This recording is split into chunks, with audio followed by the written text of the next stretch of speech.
So, hello dear students, welcome to Bajirao IAS Academy, the Hindu News Analysis. Today is 11th September 2024 and today we have some important articles from different newspapers, and one by one we'll try to discuss all these important articles. And before discussing them, you all knew yesterday I've given one prelims practice question. It is a geography based practice question, and in fact it is a very important question because Middle East and Mediterranean Sea are a very important topics based on which UPSC has already asked several questions from this particular context. Right, the question is, which of these territories sometimes seen in news borders the Mediterranean Sea? So the correct answer for this question is option A, Gaza Strip only. And in fact all these places which are given in this question, Gaza Strip, West Bank, Jerusalem, were very often and frequently in news in the context of Israel and Hamas war, which is based in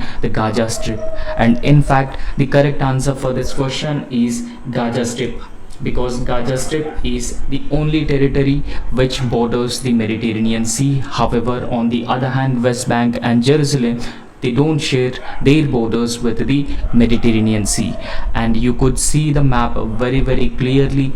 And West Bank is located on the on the eastern part of Israel, which is also a territory of Palestine, and Gaza Strip is located on the southwestern part of Israel. And in fact the Gaza Strip has been sharing its borders with the Mediterranean Sea, and even understand Jerusalem also doesn't share its borders with the Mediterranean Sea.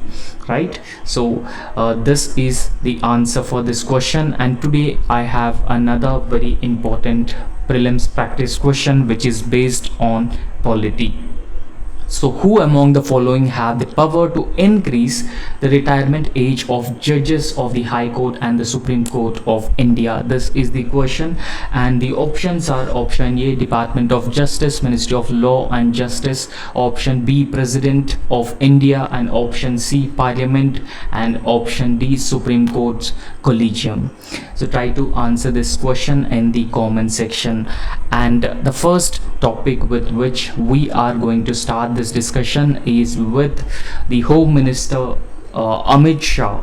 So recently held that the union government will deploy around 5,000 cyber commandos to deal with the cyber security related matters. Or in recent times cybercrime has been increasing at a potentially higher scale. So therefore in this context it is very important that the union government has been looking to deploy around 5,000 cyber commandos to look into the cybercrime and the cyber security related aspects. The context is that Union Home Minister Amit Shah on Wednesday said that the cyber security was linked to national security. In recent times cyber security even posing threats to the national security, and because of that reason, so we could say without any doubt that cyber security was linked to the national security as well. And in the next 5 years the union government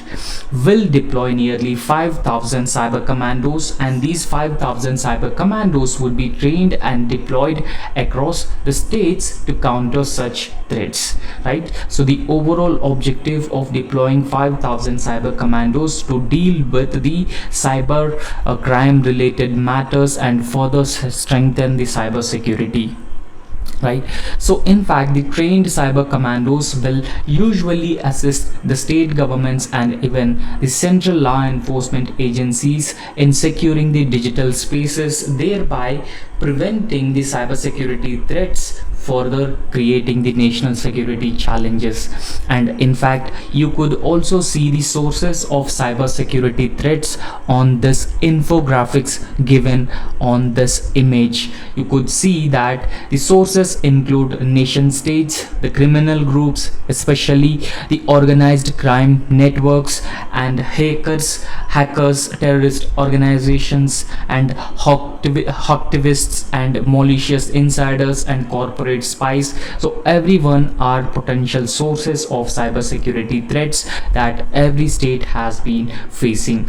And in fact, Tuesday is the first Foundation Day program of important cybersecurity agencies such as Indian Cyber Crime Coordination Center, which is also known as I4C, and even Home Minister Amit Shah launched some other cybersecurity agencies such as Cyber Fraud Mitigation Center, which is also known as CFMC, and Samanvay Platform, a joint cybercrime investigation facility system, and cyber suspect registry. And all these initiatives were launched essentially aimed to strengthen cybersecurity in India and also prevent the cybercrime or cybersecurity related incidents not threaten the national security as well. And in fact, the union government has also launched a cyber security, a cyber crime helpline portal, and this particular portal as of now has received around 67,000 calls every day. So you can imagine the quantum or the scale of cyber crime that has been taking place across India. And in fact, the various security agencies have also identified that around 1500 to 2000 mule accounts that are used to defraud people on a daily basis as well. And even a separate cyber suspect registry for each state would not serve any purpose because states have boundaries and not cyber criminals as well. This was the opinion of Union Home Minister. And apart from that, the need of the hour is to create a suspect registry at the national level. It is very important to deal with the cyber crimes, and to further strengthen cyber security related measures, there is a need to create a suspect registry at the national level. And this suspect registry at the national level would also connect states with it to create a common platform, and with the help of this common platform, both center and state governments would effectively fight with the cyber crime and cyber crime related incidents. And in fact, this platform, which was created, Cyber Fraud Mitigation Center CFMC, had been inaugurated. This is a single platform with an idea of bringing different financial institutions such as banks and other financial institutions, including non-banking finance companies, telecom companies, internet service providers, and police on one single platform. And this is the objective of establishing the Cyber Fraud Mitigation Center. And in fact, Home Minister Amit Shah has also held that the number of internet users in the country was 25 crore on March 31st 2024, and in 2024 it was increased to 95 crore. And you can imagine the quantum of people who have been using internet. In 2014, just 25 crore people have been using internet, but this number has increased to 95 crore in just 10 years. So therefore, this number would further increase in the future, and increased number of internet users would also result in increased vulnerability to cybercrime. So in this context, it is very important that the governments, both center, state governments, along with the private institutions, should effectively deal with such issues. And when we talk about cybercrime, what exactly is the cybercrime? So cybercrime is any unlawful act which is not legal, which is considered as an unlawful act where a computer or communication device or even computer network is used to commit or even to facilitate the commission of crime. For example, hacking is part of a cybercrime, and cyber stacking is also considered part of the cybercrime. And you could also see or go through the components of the cybersecurity, and in fact, the components of ensuring cybersecurity includes maintaining network security. It is very important, and developing recovery strategy and performing risk assessment in case of a cyber attack, and even security applications, appropriate security applications to protect it from threats through flaws in apps structure, and data security from unauthorized act to maintain privacy, right? These are important and essential components of the cyber security. And in fact, we need to briefly understand the reasons for increasing cybercrime in India. What are the reasons because of which the cybercrime has been increasing enormously in recent times, right? So through stealing financial information such as the credit card numbers, the debit card numbers, and other sensitive personal financial information including bank accounts. And even so, once they have the data, they started demanding the ransom in exchange of this stolen data or resources. So this is one way of doing a cybercrime, and the other ways include some cyber criminals even engage in cybercrime to steal confidential and proprietary information for competitive advantage, or to even damage the reputation of the organization as well.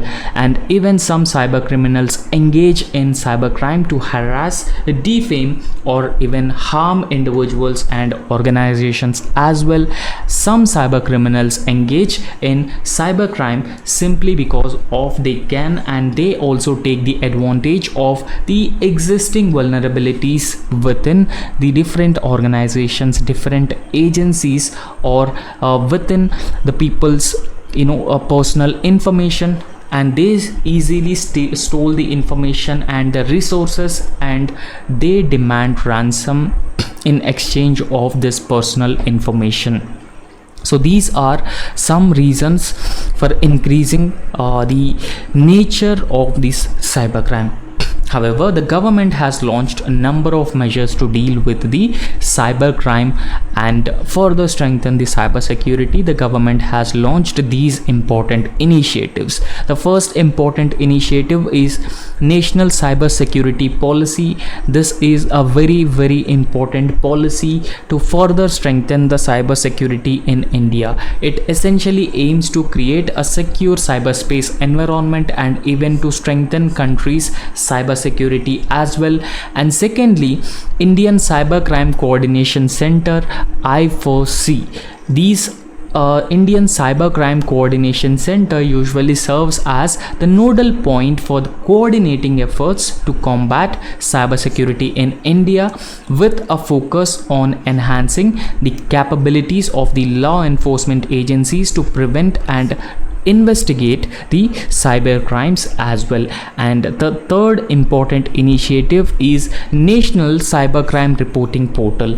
It has been launched to enable the public to report incidents about all types of cybercrimes, with special focus on cybercrimes against women and even children as well, right? So these are the important government initiatives which were launched in recent times to further strengthen existing cyber security architecture in India and prevent the cybercrime posing new threats to the national security as well.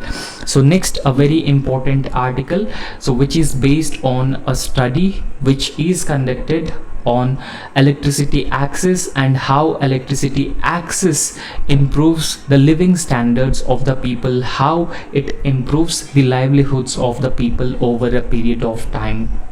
And in fact, so access to electricity, particularly in rural areas, had a differential benefits, says a study. So we will understand this. And in fact, in India, we have achieved 100% electrification, right? So there were a number of schemes which were launched to ensure 100% electrification across the rural areas. And access to electricity has benefited larger populous villages disproportionately more than the hamlets with the fewer households, and this is according to our data which is based on a previously launched program with the aim of ensuring access to electricity for every village across India. The scheme was Rajiv Gandhi Gramin Vidyutikaran Yojana, and this was a program which was launched in the year 2005, and the overall objective and the aim of this program is to provide or improve electricity access to roughly around 4 lakh villages in India. So this was the program. So according to the study conducted by a particular agency, so it has revealed that the larger villages with the population of more than 2000 people saw a doubling per capita expenditure due to full electrification and an increase of about 1428 rupees per month. And in fact, it's clear that electricity access boosts GDP at the national level as well, and we usually see a large benefits to larger villages. Bringing electricity access to the smallest remote villages is expensive, and it doesn't necessarily lift them out of poverty as well. So this is another important data revelation, and it may well be much more cost effective to do a smaller solar home systems or mini grid in small remote locations, and to further expand the grid to the larger villages as well. And in fact, access to electricity is a very important, and it is one of the basic necessity for every household. And in fact, we have ensured access to electricity for all, and one such program which was launched by the government to ensure access to electricity for all was Saubhagya scheme. And in fact, Deen Dayal Upadhyaya Gramin Vidyutikaran Yojana is another program with the objective of ensuring electricity for all across rural areas. So this study has been clearly indicating that the electricity access would certainly boost GDP at the national level, and in fact, larger villages with more than 2000 people, I usually saw a doubling per capita expenditure due to their full electrification, and in fact the expenditure increase of in about 1428 rupees per month. And in fact, this study has also revealed that larger villages benefited more due to access to electricity rather than villages with a small number of people. And in fact, this study has also revealed that small villages, it would be better to have electricity provided through the solar power systems rather than a grid connected electricity, because that would be more and more expensive in nature. So next very important article is about National Research Fund Board. Prime Minister Narendra Modi recently convenes the first meeting of National Research Fund Board. So we will try to understand exactly what is this National Research Fund Board and how India still lags behind in terms of spending money on research and development. For any country, research and development is a very important area to focus upon, right? So in fact, recently Prime Minister Narendra Modi said that there is a need to identify and also remove the obstacles which are existing in the country's existing research ecosystem. So Prime Minister Narendra Modi said while chairing the first meeting of this National Research Fund Board, or which is also known as Anusandhan National Research Foundation. And Prime Minister Narendra Modi also emphasized that research should not just focus on finding new solutions to existing problems, and although these concerns could be global in nature, the existing challenges challenges that we have been facing are global in nature. Rather, we need to find out a localized solutions for such global problems as well, in accordance with the Indian needs. And in terms of research and development, and in terms of spending on research and development, more and more priority should be given for research and development. And it is very important to achieve the goal of Vikasit Bharat or developed India aspiration by the year 2047. And it also plays a very important role in making India a self-reliant Bharat or Atmanirbhar Bharat over a period of time.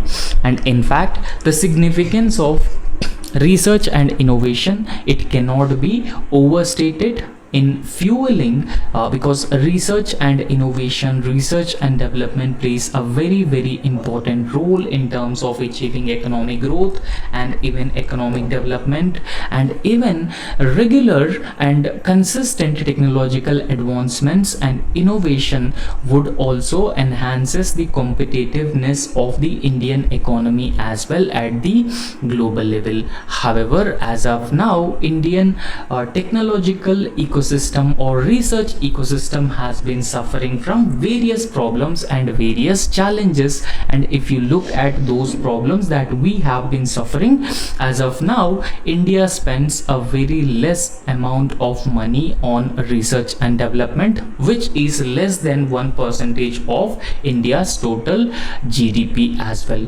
And in fact, India's total spending on research and development is even lesser than the global standards. And in fact, as per some data from the National Science Foundation, United States of America, so India has been spending on research and development is among the lowest in the world. And in fact, in the year 2022, India just spent only 0.65% of its GDP on research and development. So therefore, you could imagine how how much less that India has been spending on research and development compared to the international average of around 1.8% of the GDP. And in fact, at the international level, the average of all countries which have been spending on research and development is around 1.8%, but in India we have been spending just 0.65%, which is way less than the international standards or international average spending on research and development as well. And this number indicating that India should increase spending on research and development. And apart from that, as of now, India ranks third in the world in terms of scientific publications as well as the number of PhD students as well. So it is very important that we need to have more number of PhD doctoral students, and India should also encourage research and development. And India as of now ranks third in the world both in terms of scientific publications as well. So in fact, a significant outflow of top talent to foreign countries, which results in shortage of skilled professionals within India's research and development sector, which affects countries' innovative capacity as well, right? So apart from that, there are some other challenges as well. So a few such challenges include poor enforcement of intellectual property rights, IPR, that particularly discourages foreign investments in research and development. In fact, IPR regime, a strong and robust IPR regime is a very important, and any country which has been investing in innovativeness of competitiveness of its economy protects its IPR regime. And in fact, in India there is a poor enforcement of the intellectual property rights, and in fact it is a disincentive for the innovators as well. And in fact, It even discourages the foreign investments in the area of research and development, because investors are very often concerned about the safety and return on their innovations over a period of time. So India should look to further strengthen its IPR protection regime as well. And in India, there are a lot of universities, and those universities continue to use outdated curriculum, and this curriculum centered around the rote learning and just the job oriented skills, and that also limits the potential of students in terms of research and development and even innovation as well, right? So that also limits the effective utilization of existing research grants and even development of the innovative capabilities of the students. And private sector contributions to the research and development usually accounts for just 37% of the total research and development expenditure in India, which is significantly lesser than 68% average in most of these developed countries. That has resulted in underfunded and less dynamic research efforts as well. So next, a very important article that we have been discussing about this last few days, because in recent times there was a forum on China Africa Cooperation Summit was recently held, and it is very important because Chinese presence, Chinese influence has been enormously increasing in the African region, which is even threatening Chinese India's presence and influence. India also has a lot of stakes in the African continent, so therefore it is very important that India has been keenly observing this forum on China Africa Cooperation Summit which held in Beijing, right? So we will understand how China has been engaging with the African continent and how the stance of the African continent towards India and China has been changing in recent times, and what are the key takeaways for India from this particular summit. So we will try to understand this. The recent 9th Ministerial Conference of Forum on China-Africa Cooperation, which is also known as FOCAC, so which was held in Beijing, and it even highlights Chinese strategic engagement with Africa, which also highlights Chinese growing influence and presence, domination in the African continent. And in fact, African continent is very important because of its huge mineral resources, a huge agricultural land which ensures food security for the world. It is a huge market because of existing demographic dividend and a lot of potential in terms of economic growth and economic development of this African continent. However, over 24 years, last 24 years, the Forum on China-Africa Cooperation has become one of the critical and very important platform for China to further strengthen and even foster relations with most of the African nations. And even this Forum on China-Africa Cooperation has also underscores Chinese ongoing commitment to its African strategy that reflects its economic, political, and even the strategic interests as well. However, on this Forum on China-Africa Cooperation has come up with this Beijing Declaration, and this Beijing Declaration has features 6 sections, and these 6 sections includes China-Africa community with a shared future, and even the integration of the Belt and Road Initiative with the African Union's Agenda 2063 and United Nations 2030 agenda as well. So this is what the Beijing Declaration of Forum on China-Africa Cooperation had talked about, and it also focuses on different aspects such as governance and modernization of the African nations and its economies, and even further leveraging the mutual economic benefits of both the African continent as well as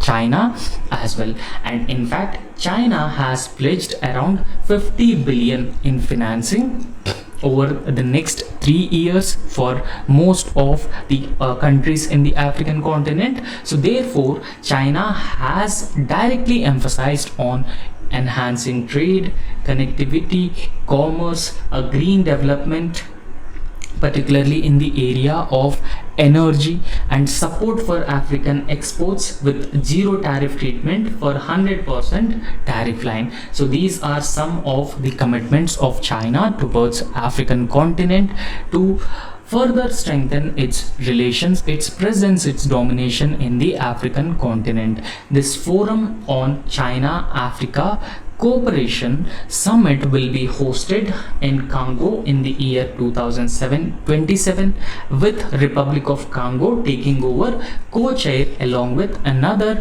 West African country, which is Senegal. And in fact, China as of now views its relations with the Africa as one of the natural partner between two major developing regions. Right, so African continent is a region, and China considers itself as one of the important region in the Asian continent. And in fact, China also promotes its developmental model as an alternative to the Western approaches, and even emphasizing on the mutual benefits as well. China has been very often looking to become the leader of the global south, and when we talk about the global south, it is very important that these countries in the global south have been facing a number of challenges, and in fact, China has been providing an alternatives to the Western-led developmental approaches in the global south. The existing stark contrast which existed between global south and global north would be rightly leveraged by the China. And in fact, African nations also recognize both advantages and challenges in their relationship with China as well. And in fact, African nations have been emphasizing on sovereignty and even territorial integrity as well. And African nations wanted to add value to existing mineral resources rather than pit to the port model of China, which is recently followed. And in fact, China very often operates with donor-recipient dynamic model, which limiting African initiative in the partnership. And because of that reason, the African countries are also wary of Chinese intentions in the African continent. However, some analysts have been arguing that Chinese engagement in the African continent is partly driven by Xi Jinping's anti-American stance, and in fact Xi Jinping's anti-American stance aiming to build a coalition in the global south to counterbalance US influence or US hegemony to emerge as the leader of the global south, or to enjoy the status as a hegemon of the world order.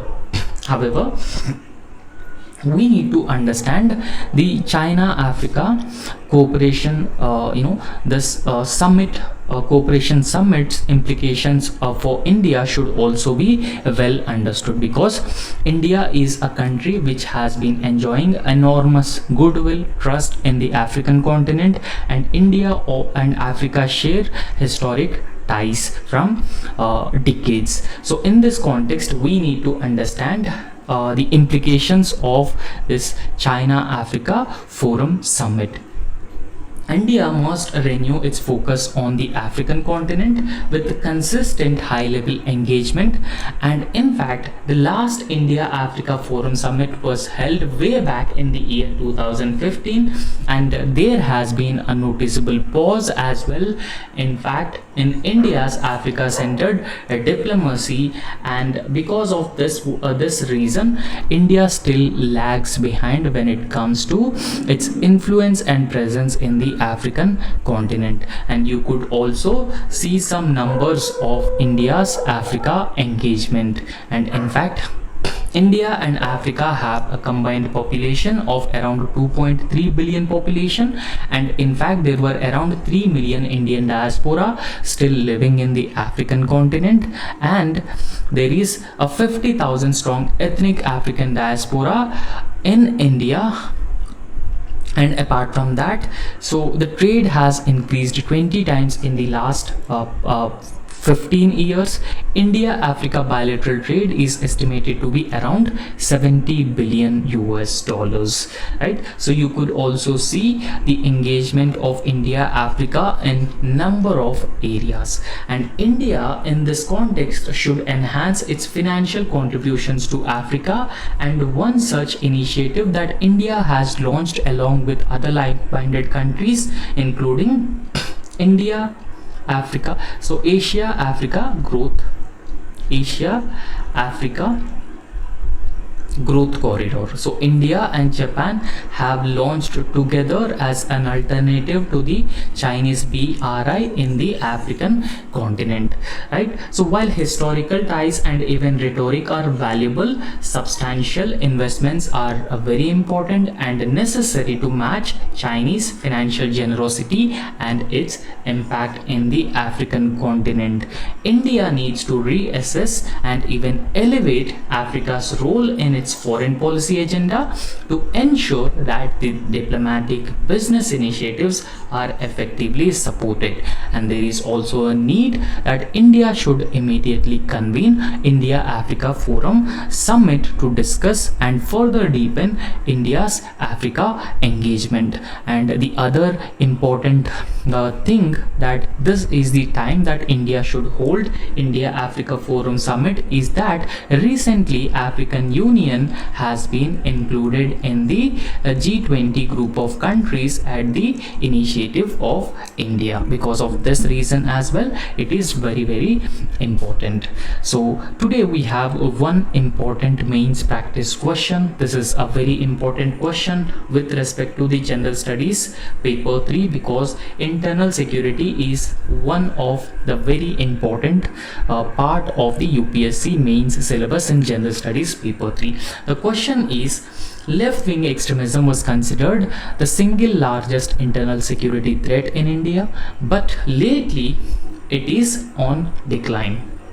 And in this context, bring out the role of security forces in this regard and what more needs to be done as well, right? So you could see the approach of this question, and based on the approach of this question, we'll try to answer it as well, right? So first and foremost, you need to define what is left-wing extremism, and you could also mention some details with respect to the left-wing extremism in India. Left-wing extremism, which is also known as Naxal insurgency, which has originated in India in 1967 uprising at a place called Naxalbari in West Bengal by a Communist Party of India. And in fact, this Communist Party of India started this left-wing extremist movement based on the ideology of Mao. So, right? So they are a group of people who believe in the political theory which is derived from the teachings of Chinese political leader Mao Zedong. And in fact, a revolution in China has took place influenced, or the responsible for revolution in China was Mao Zedong. And in fact, Naxals, or people who carry out the ideology of left-wing extremism, they strongly believe that the solution to the social and economic discrimination and problems that the people in remote areas have been facing, and they also wanted to overthrow the existing political system through a violent revolution. However, in recent years, left-wing extremism movement has been showing a decline because of the shift in the approach of the successive governments. And in fact, the recent statement by Home Minister Amit Shah has noted that the geographical influence of Maoists has reduced from 96 districts way back in 2010 to just 41 now, in different states. Now, how and why left-wing extremism remains a potent challenge for India?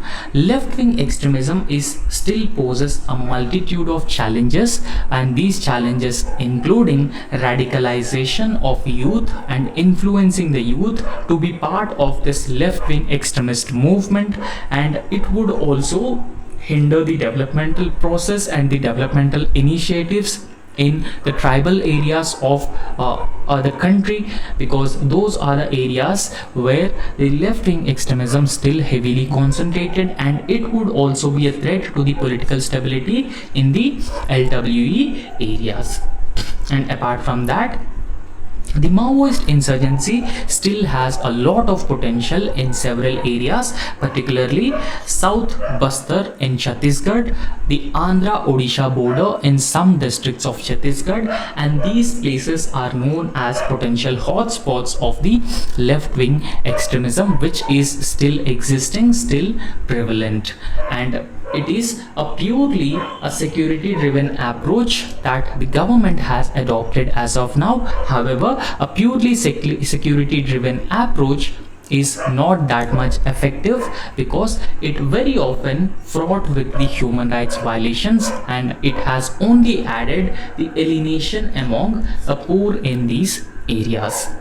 However, the government need to undertake certain measures to tackle the problem of Maoist insurgency or the left-wing extremism, right? So these measures including strengthening the police infrastructure by construction of secure police stations in the left-wing extremist affected areas, and training centers have to be created. There should be a police housing and equipment in the police stations with required mobility, modern weaponry, communication equipment to effectively deal with the challenges of the Maoist insurgency and the left-wing extremism. Apart from that, on the administrative side, changes including separation of investigation from the law and order, a specialized wings for social and cyber crimes are initiated at the several states as well. And apart from that, various technological reforms are pushed, including modernization of control rooms, fast tracking of the initiatives such as crime and criminal tracking networks, which is also known as CCTNS, and further pushing for national intelligence grid. So these measures are very necessary and immediately required to deal with the problems of the left-wing extremism. And state governments have the policy called surrender and rehabilitation policy, while the central government supplements these policies of the respective state governments through the security related expenditure scheme for the left-wing extremism affected areas. So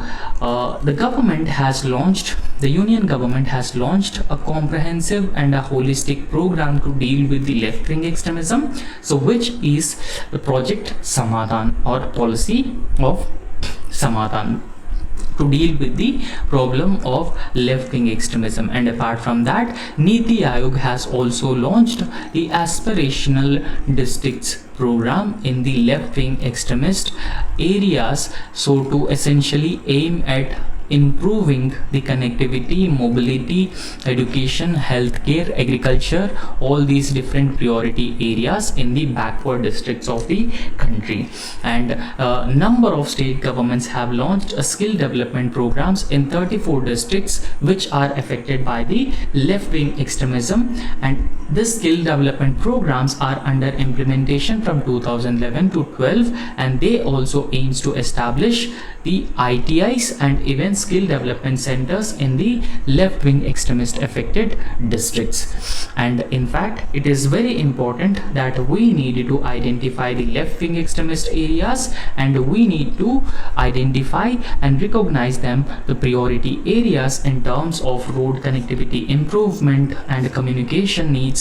And so all these things have to be rapidly scaled up in the left-wing affected areas, and mobile towers being set up in remote areas as well. And the state governments, along with the respective local governments should further strengthen the community policing, and this community policing would essentially improve the interface with the citizens and making police more and more sensitive. And some examples include Friends of Police movement in Tamil Nadu and Suraksha Setu, a Safe City Surat project. So such initiatives can be emulated in the left-wing extremist areas. However, a holistic approach, a comprehensive approach which focuses on both development and also security related interventions is the need of the hour in the left-wing extremist affected areas to successfully tackle the problem of LWE. Right, so this is how you could answer this particular question, and that's all in this lecture. And thank you so much. If you like our work, please subscribe our YouTube channel and also hit the like button. Thank you.